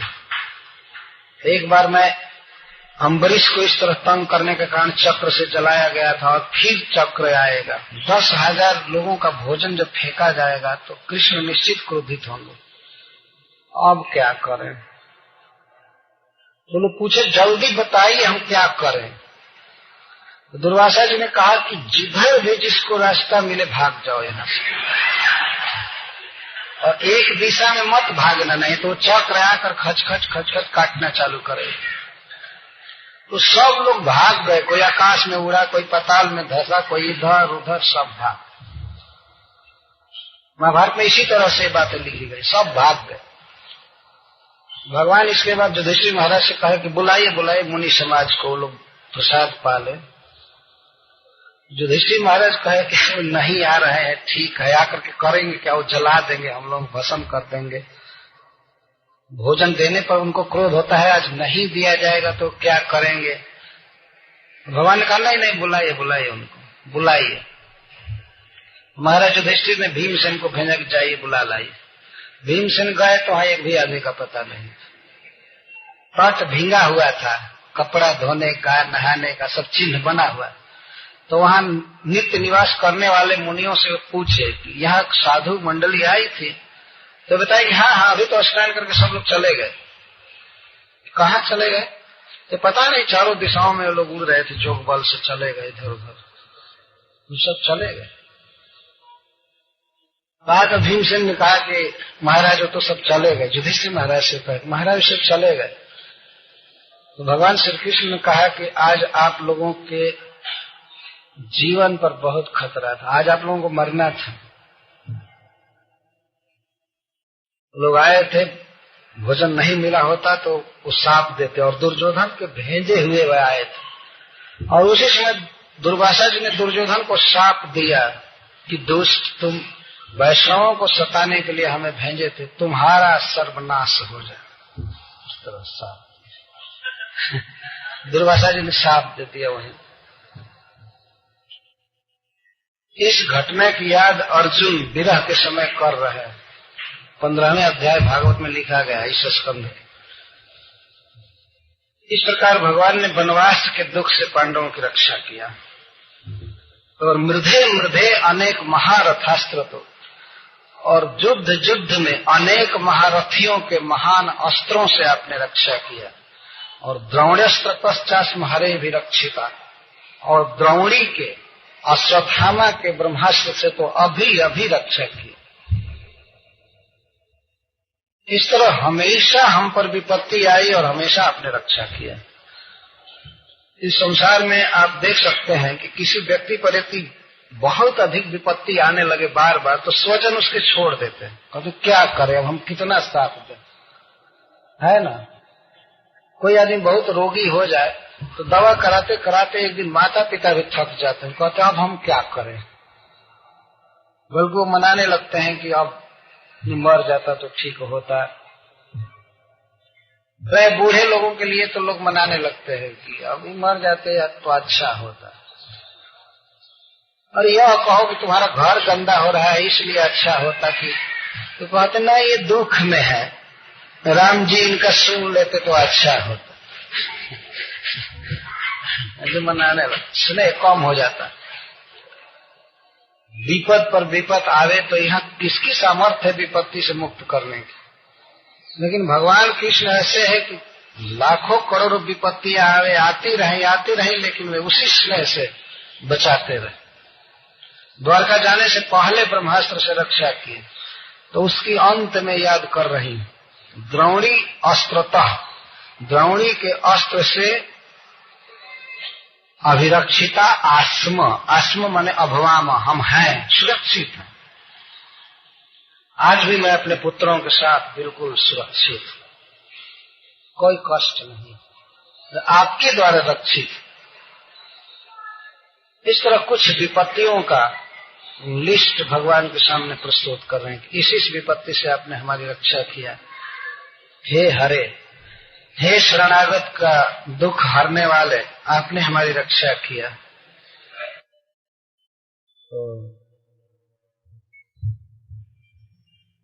लेकिन अब कुंती महारानी को यह दुख हो रहा है कि विपत्तियां समाप्त करके कृष्ण अब जा रहे हैं, हम पर कोई विपत्ति नहीं रही, तो अब ये नहीं आएंगे, अब इनका दर्शन दुर्लभ हो जाएगा। इसलिए श्री कृष्ण के दर्शन की लालसा से, कि श्री कृष्ण हमारे साथ रहे, इस लालसा से विपत्तियों को ही वरदान के रूप में मांग रही। जब जब विपत्ति आई तो कृष्ण आते थे। जैसे दुर्वासा जी के द्वारा विपत्ति आई तो द्वारका से तुरंत आ गए। जब द्रौपदी का वस्त्र हरण हो रहा था तो उसमें द्वारका से आ गए। कई बार आकर के दर्शन देते थे, रक्षा करते थे। तो अब विपत्तियां नहीं रहेंगी तो ये नहीं आएंगे।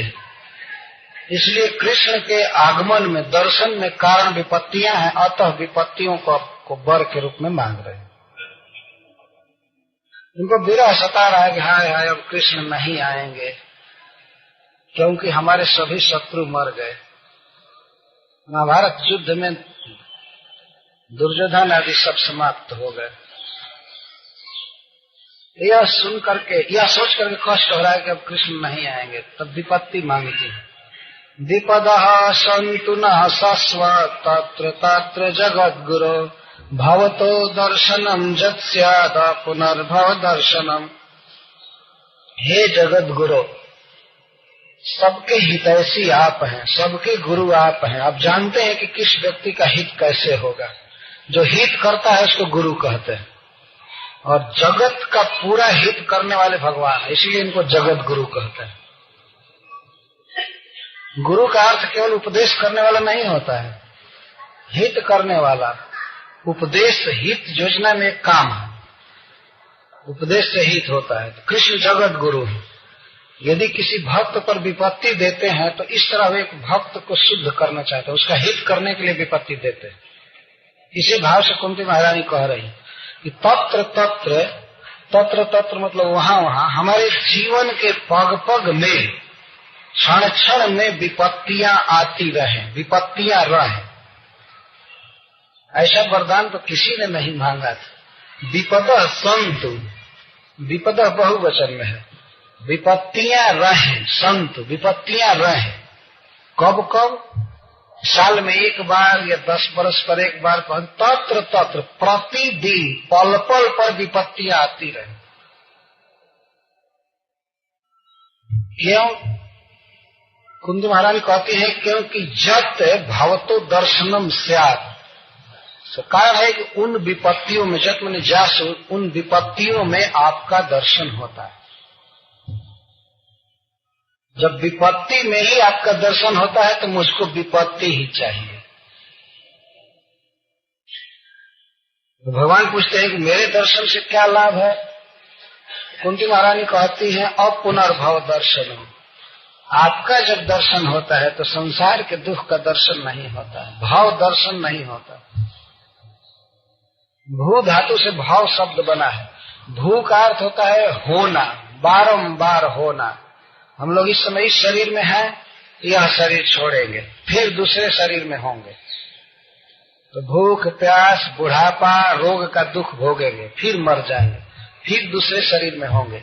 तो बारंबार शरीर ग्रहण करना, मरना, दुख भोगना, बुढ़ापा के अधीन होना, रोग के अधीन होना, शोक के अधीन होना, क्रोध के अधीन होना, इसको भाव कहते हैं। भाव। और यह समुद्र की तरह अनंत है, भाव सागर, जन्म मरण रूप भाव सागर। तो श्री कृष्ण का जब स्मरण होता है, श्री कृष्ण का दर्शन होता है, तो यह भाव दर्शन नहीं होता है। जब भावतो दर्शनम होता है तो भाव दर्शन नहीं होता है। आपका दर्शन होने पर भाव दर्शन समाप्त हो जाता है, फिर जन्म मरण का झमेला समाप्त हो जाता है। और यहाँ भाव का अर्थ है दुख।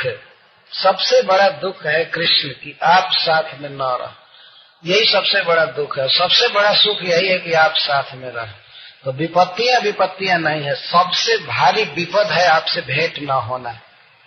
इसलिए आपका दर्शन जिस कारण से हो रहा है वो कारण मैं जानती हूँ कि विपत्तियों के कारण आप हमारे पास रहते थे, इसलिए विपत्तियां हमारे जीवन में पग पग में रहे।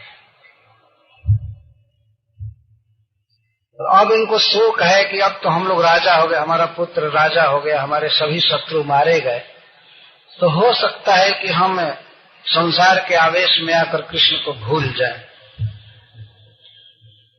तो संपद जो है वो अनर्थ करने वाला होता है, उसको फिर कह रही है जन्म ईश्वर सुत श्री भीरेधमान मदह पुमान नैवार्हत्य विधा तुम वही त्वाम किंचन गोचरम। जो व्यक्ति उच्च कुल में जन्म लेता है तो उससे अभिजात्य के कारण, और जिसको बहुत बड़ा धन प्राप्त होता है, पद प्राप्त होता है इस कारण, तथा जो पढ़ा लिखा हो जाता है, विद्या प्राप्त करता है वह, और जिससे सुंदर शरीर प्राप्त होता है वह, इन कारणों से इतना मद बढ़ जाता है पुरुष का इस जगत में कि वे तो आपका नाम उच्चारण भी नहीं कर सकते। नैव एव अभिधातु वही अर्हति, आपका नाम उच्चारण करने में भी वो समर्थ नहीं होता है। श्री कृष्ण गोविंद इत्यादि नाम नहीं बोल सकता। हरे कृष्णा कृष्णा कृष्णा हरे हरे, हरे राम राम राम। अपने जीवन का बहुत बड़ा अनुभव कुंती महारानी बोल रही है। यह उच्च कुल में जन्म लेना मनुष्य को कृष्ण भावना से गिराने वाला है। उच्च कुल में जन्म लेने वाला व्यक्ति इतना मद में होता है कि वह भगवान का नाम भी नहीं ले सकता, और क्या भक्ति करेगा। जन्म ऐश्वर्य, एक तो उच्च कुल में जन्म हुआ और उस पर भी कोई बड़ा बड़ा पद मिल गया, धन मिल गया, तो वह व्यक्ति भी भगवान की भक्ति नहीं कर सकता। मद बढ़ जाता है। मद एक ज्वर के समान है। ज्वर आने पर मनुष्य की हालत बिगड़ जाती है, वैसे ही जब गर्व आता है, मद आता है, तो फिर होश में नहीं रहता है आदमी। वो पहचानता भी नहीं है गरीबों को, उसके पैर उठपटांग चलने लगते हैं। एक नीति श्लोक में कहा गया है कि लक्ष्मी मतलब धान, ये विष की बहिन है। समुद्र से विष निकला था और लक्ष्मी जी भी निकली थी समुद्र से। तो समुद्र के से निकलने के कारण जो गुण विष में है वही लक्ष्मी में है।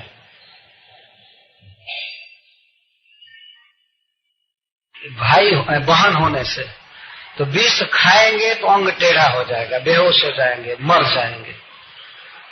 लेकिन लक्ष्मी जीवित रखती है, परंतु जरूर यह टेढ़ा तो कर ही देती है, अंधा कर देती है, बहरा कर देती है। धन बहुत हो जाए और बड़ा पद मिल जाए तो आदमी बहरा हो जाता है,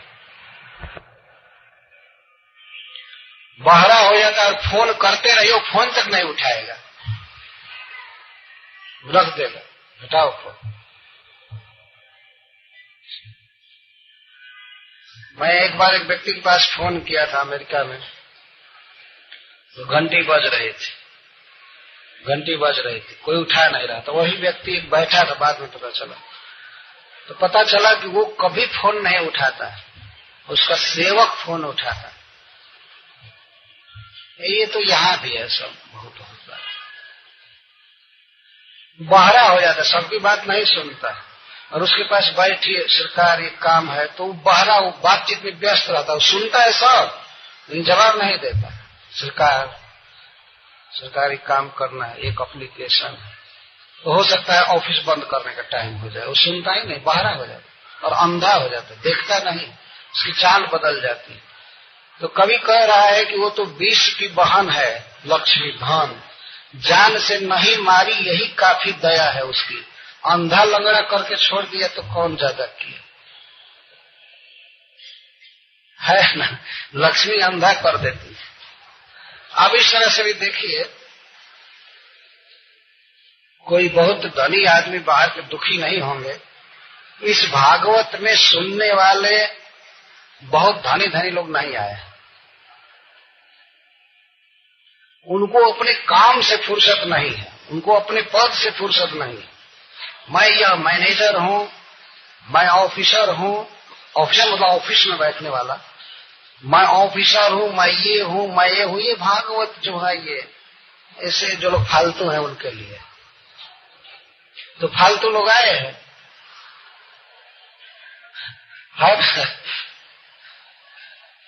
भागवत सुनने में कारण एक गरीबी भी है, यह भी एक कारण है, और यह भगवान का वरदान है। ऐसे ऐसे भक्त भागवत सुनने के लिए आए हैं जो जनरल डिब्बे में आए और जनरल डिब्बे में जाएंगे, लेकिन कुछ लोग ऐसे हैं उनको बाई वन का टिकट दिए फिर भी वो नहीं आने वाले, नहीं आएंगे, वो सुन नहीं सकते। उनको सोचते हैं जन्मई स्वर्ग सुता श्री, मैं इतना बड़ा आदमी हूं, मैं कैसे जाकर के बैठूंगा नीचे, कैसे सुनूंगा। यह अभिमान होता है। कुंती महारानी इस तथ्य को खूब समझती है। धन पद और उच्च जाति में जन्म कितना आदमी को अंधा बना देता है, नहीं सुन सकते। बहुत ज्यादा पढ़ा लिखा आदमी तो बीच में बैठेगा नहीं, कहेगा इन ग्रामीणों के बीच में मैं बैठूंगा, मेरी हीनता हो जाएगी, ये हो जाएगी। शराबियों के बीच में बैठने से उसका जस बढ़ जाएगा और भागवत सुनने वालों के बीच में बैठा तो उसकी बेइज्जती उसी दिन प्रमाणित हो जाएगी। ये देखी हुई बात है। और जो बहुत धन कमाता है वो जल्दी ये सब सुनता नहीं, क्योंकि जब सुनने बैठेगा तब तक कई लाख का उसका घाटा होता है ना। कुंती महारानी जो भी भगवान से बात कर रही हैं बिल्कुल 100% सत्य बोल रही हैं, और इसीलिए वे चाहती हैं, क्योंकि उनका पुत्र अब सम्राट हो गया और उसके जीवन में अब कोई बाधा नहीं रही, इसलिए कुंती को भय है कि हम लोग कृष्ण को भूल सकते हैं। संपत्तियों का ऐसा प्रभाव होता है कि आदमी भूल जाता है।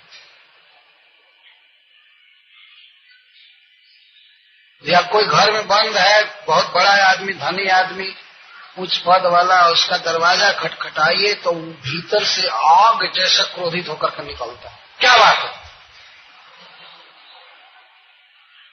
क्या समझ रहे हो? कोई कुत्ता आकर के दरवाजा खटखटाया क्या? लोग क्यों इतना कड़ा बोला? इसलिए वो सोचता है मेरे पास धन है, ये कौन आदमी आकर के हमको डिस्टर्ब किया, कौन है? और नौकर को फोन करता है, जल्दी इसको बात करो, कहां से आ गया?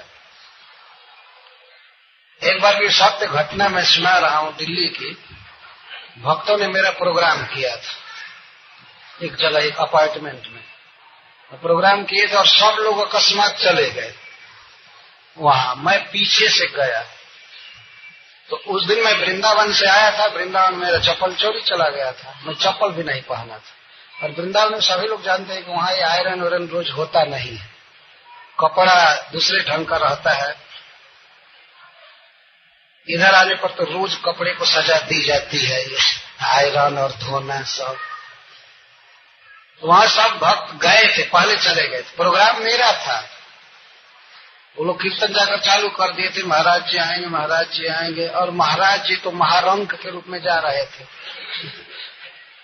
तो मैं आया, हमको एक लाइफ मेंबर छोड़ दिए नीचे और कहे कि महाराज चाहिए, इस महल, इस फ्लैट पर जाना है, इस तले पर जाना है। तो मैं उधर जा रहा था, तब तक वो एलिवेटर, वो क्या कहते हैं एलिवेटर, लिफ्ट चलाने वाला सिक्योरिटी नीचे बैठा था। वो कहा इधर नहीं, इधर नहीं, इधर नहीं, इधर नहीं चला, इधर। अब तो मैं तो अब क्या कहूं कि अरे भाई मेरा ही प्रोग्राम है। मैं चुपचाप रह गया। अब मेरे मन में हो गया कि लौट जाऊंगा। बहुत तिरस्कार करते हुए बोला, मुझे कोई दुख नहीं हुआ, लेकिन वो अपनी ओर से कहा इधर नहीं, इधर नहीं, इधर। वो समझा कि कहीं का फालतू कोई आदमी आ गया, इधर नहीं, इधर नहीं, इधर नहीं। तब तक वो लाइफ मेंबर सुन लिए। अभी वो कार चालू नहीं किए थे, वो आ गए, मैं वहीं खड़ा था। तो आ करके और उसको इतना कड़ा बोले, अंग्रेजी में लगे कहने रास्कल दोस्त कहेंगे, इन्हीं का प्रोग्राम है और कह रहे कि इधर नहीं, इधर नहीं। तो इस तरह गरीब आदमी का व्यक्ति तिरस्कार करता है।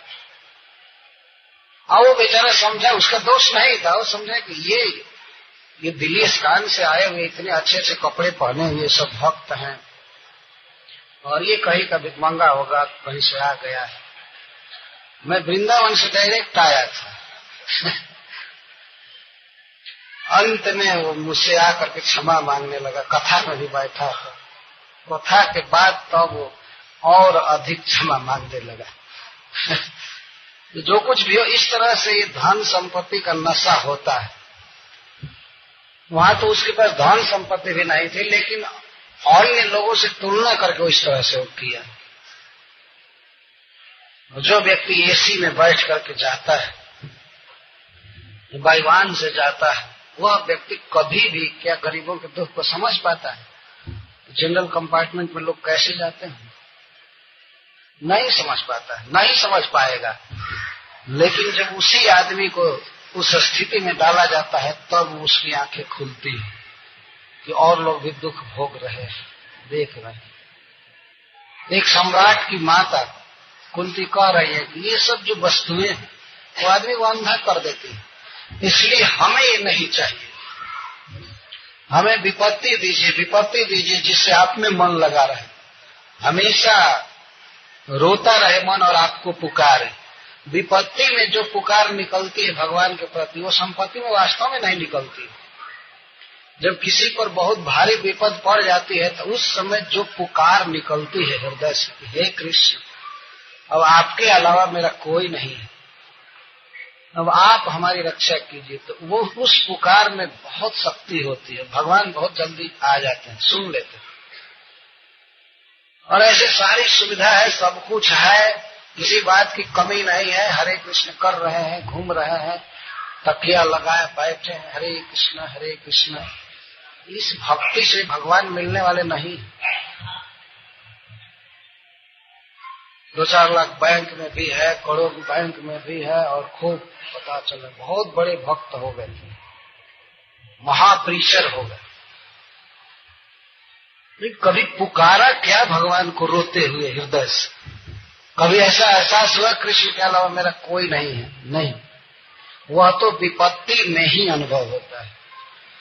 कई भक्तों का यह अनुभव है, विपत्ति में भगवान को जो हृदय की पुकार होती है वह इस तरह से नहीं हो सकती, बल्कि संपत्ति तो परिपंथी है भक्ति का, भक्ति में बाधक। इसीलिए कुंती महारानी इस सौभाग्य को मांग रही है। भयभीत नहीं होना चाहिए कि अरे कहीं हमारे लिए भी ये कुंती न मांग दी हो। कुंती जानती है विपत्ति में कृष्ण के स्मरण की कला वो जान गई है। वास्तव में वो विपत्ति नहीं मांग रही है, वह मांग रही है कृष्ण का दर्शन। असली बात ये है, लेकिन विपत्तियां सहायक है कृष्ण दर्शन में, इसलिए विपत्तियां मांग रही है। जो छूछे विपत्ति नहीं मांग रही है। विपत्ति तो ऐसे पड़ी ही हुई है, पदम पदम जद विपदा। ये तो विपदम पदम जगत है, ये विपद और नया क्या मांगना है। जन्म है, मरण है, रोग दुख शोक, विपद कौन कम है कि भगवान से मांगना। लेकिन विपत्तियों में भगवान का स्मरण होता है, इसलिए मांगा जाता है। भक्त तो लोग विपत्ति में भगवान का स्मरण करते हैं, और लोग नहीं। कुंती महारानी खूब अभ्यस्त है। जब द्रौपदी ने भगवान को पुकारा तो कितने हृदय से पुकारा कि भगवान आ गए। गजेंद्र ने पुकारा भगवान को तो आह भर करके तो भगवान आ गए। तो वह आह बिना विपद की नहीं आती है ना। ये सबका अनुभव होगा कभी कभी। मेरा पर्सनल अनुभव है विपत्ति में किस तरह भगवान को पुकारा जाता है। अति चिरम वृद्धा यह स्मरण आता है। और भगवान कितना सुनते हैं जल्दी, इसका भी अनुभव हमारे जीवन में है। वास्तव में जो विपद होती है कि हम वैसे नहीं समझते, हमको तो भय लगता है विपद से। नहीं रहे ऐसी स्थिति फिर आने पाए। लेकिन कुंती महारानी अभ्यस्त है, विपत्ति में ही कृष्ण आएंगे साथ, इसलिए वो विपत्तियां मांग रही और संपत्ति को अनर्थकारी बता रही। जन्म ईश्वर सुता श्री भी एधमान मद नैवर हत्य रिधातु में न एवं अभिधातुम अर्हति। वो नाम भी नहीं ले पाता। कई ऐसे धनी लोग हैं, पढ़े लिखे लोग हैं, उनको कहिए हरे कृष्ण तो कहा हाँ ठीक है, अरे बोलिए हरे कृष्ण कहा ठीक है,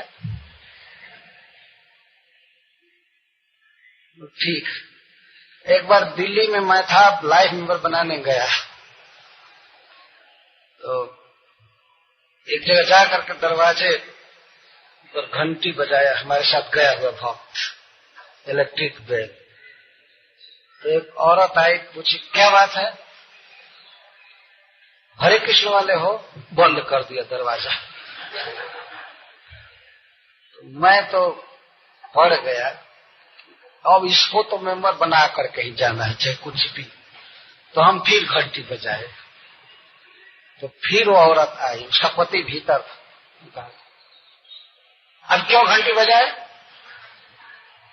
मैं कहा भाई आपके लिए, आपके पति के लिए घंटी बजाए कि वो घर में है। अब है क्या बात है, हम लोग आदमी नहीं है। मैं कहा आदमी नहीं होते तो घंटी कैसे बजाते? तो आदमी है इसलिए घंटी बजा। फिर बंद करके चले गए, तो फिर हम घंटी दबाए। तो इसके बाद उसका पति आ गया और खूब क्रोध में बड़बड़ा रहा था, खूब बड़बड़ा रहा। हमने कहा कि देखिए हमको आपसे और कोई काम नहीं, हमको यही पूछना है कि आप हम पर क्रोध क्यों कर रहे हैं। हम केवल यही जानना चाहते हैं और यही जानने के लिए हम बार बार घंटी बजा रहे हैं। जब केवल 2 मिनट हमारे साथ बैठिए और ये बताइए कि हमारे प्रति जो आपका क्रोध है इसका कारण क्या है। हम तो बहुत अपने को फीका अनुभव कर रहे हैं कि हमसे प्रेम करने वाले आदमी नहीं है। आप हमसे क्यों घृणा किए? हम आपके यहाँ आए, एक आप आदमी है, हम भी आदमी हैं। ऐसा क्रोध नहीं किए होते तो हम चले गए होते, लेकिन अब हमें जिज्ञासा हो गई है कि आपके क्रोध का कारण क्या है। नहीं नहीं नहीं, बात नहीं करना है, आप लोग जाइए जाइए जाइए। मैं जानता हूँ आप बात नहीं करना चाहते, लेकिन यही मैं जानना चाहता हूँ कि आप क्यों बात नहीं करना चाहते। और फिर बंद करके चला गया। तो फिर मैं दबाया घंटी। तो अब क्यों घंटी बजाए? मैं कहा भाई आपके लिए, आपके पति के लिए घंटी बजाए कि वो घर में है।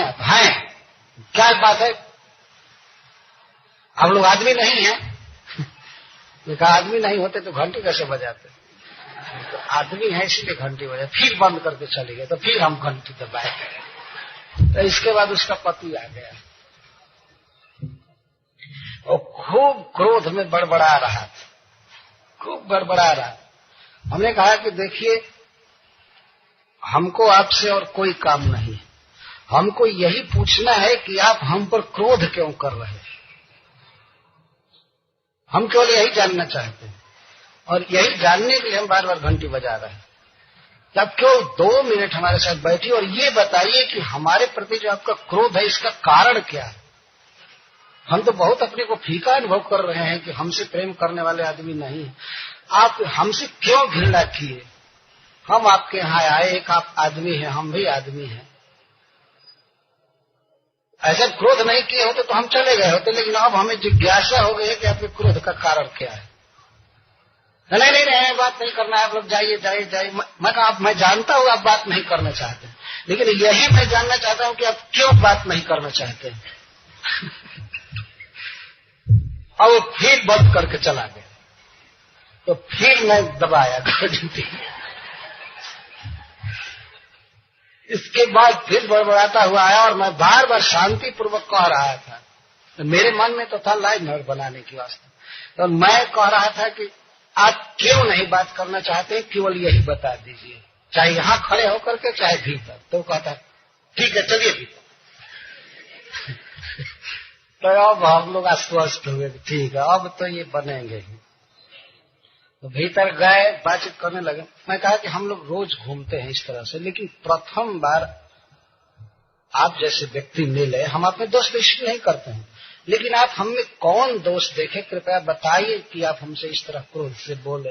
हम आपके घर पर आए और आप ऐसे डांट रहे, हमने क्या अपराध किया? अपराध नहीं, ऐसे ही लोग घूमते रहते हैं, ये हम सोचे आप पैसे के फेरे में आए हैं। मैं कहा, हम पैसे के फेरे में बिल्कुल नहीं आया, आप एकदम निश्चिंत हो जाइए, मैं पैसे के लिए नहीं आया। मुझे तो जिज्ञासा हुई, आप बताइए आप क्यों क्रोध किए हम पर व्यक्तिगत। तो कहा नहीं मेरा क्रोध नहीं है। धीरे धीरे शांत होने लगा। क्रोध नहीं है, क्रोध नहीं है। तो हम बताए कि देखिए हम लोगों का कार्य है, हम लोग भागवत पढ़ते हैं, गीता पढ़ते हैं, प्रभुपाद जी ने कहा है कि घर घर में जाकर के भगवान का नाम सुनाओ।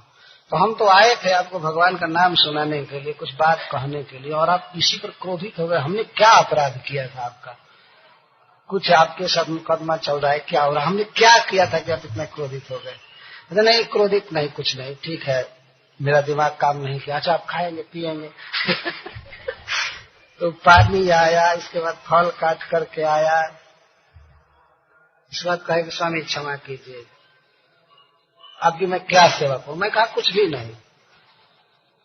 मेरे मन में था कि मेंबर बने, लेकिन मैं कहा कि मैं कुछ भी नहीं। अब मुझे संतोष हो गया कि आप क्यों क्रोधित हुए, जब कुछ बताया नहीं हो। तो हम लोग जा रहे हैं, तो कहा नहीं रुकिए। तो अपनी औरत से वो चेक बुक मांगा, और उस समय 1978 की बात, 11,000 रुपया दिया मंदिर के लिए, चेक बुक काट कर। तो हम लोग तो लिए, हम लोगों का तो मनोरथ सिद्ध हो गया।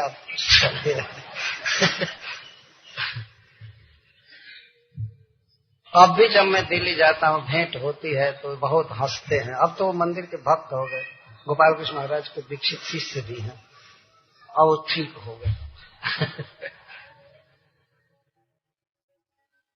मैं ये कह रहा था कि इस तरह धन में रहने वाला आदमी बात तक नहीं सुनना चाहता।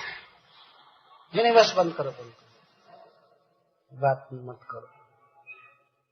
एक आदमी है कि दरवाजे पर भीख मांगता हुआ जा रहा है, कोई 1 पैसा दे दे, 2 पैसा दे दे, और दूसरा आदमी देखना नहीं चाहता, उससे बात नहीं करना चाहता। कुछ लोग तो भीख मांगो को देते भी हैं, 4 आना 8 आना 1 रुपया देते हैं, तो दे करके सुंदर वचन नहीं बोलते हैं, दे करके कहते जाओ। है लगता है कि उनकी पूरी कार ही अबूर लेने वाला है, इसलिए भगाते जाओ। तो जाने के लिए जाएगा ही, थोड़ा मधुर वचन बोलो, ठीक से बोलो। कुंती महारानी का अनुभव है कि धन के घमंड में रहने वाला व्यक्ति भगवान की भक्ति नहीं करता है। 4 चीज को भक्ति में बाधक बता रहे हैं। उच्च कुल में जन्म और धन, शारीरिक सौंदर्य और विद्या। हम तो देख रहे हैं कि यहाँ भागवत सुनने वाले अधिकांश लोग कोई कंप्लीट पढ़ाई किए हुए नहीं, कोई कहीं से छोड़ा, कोई कहीं से छोड़ा। तो कुछ लोग पढ़े लिखे हैं, लेकिन बाकी तो हारे पिता पढ़ाई छोड़ छाड़ करके अब तजी हरि भजन काज नहीं दूजा। भगवान का भजन छोड़कर दूसरा काम ही नहीं है, और दूसरे लोगों को संसार के काम से फुर्सत ही नहीं है भजन करने। दोनों में बहुत अंतर हो गया। कुछ लोग इस भागवत में आए हैं कहां कहां से अपने घर छोड़ करके, और कुछ लोग यहीं अपने घर छोड़कर नहीं आ रहे। कुछ लोग क्या, सभी लोग। ये इसमें कारण क्या है? कारण चारों में कोई न कोई है।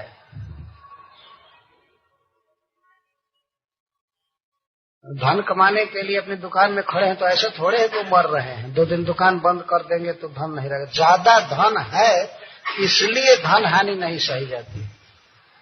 जिसके दुकान में प्रतिदिन कई हजार की आमदनी है वो तो दुकान बंद कर नहीं सकता।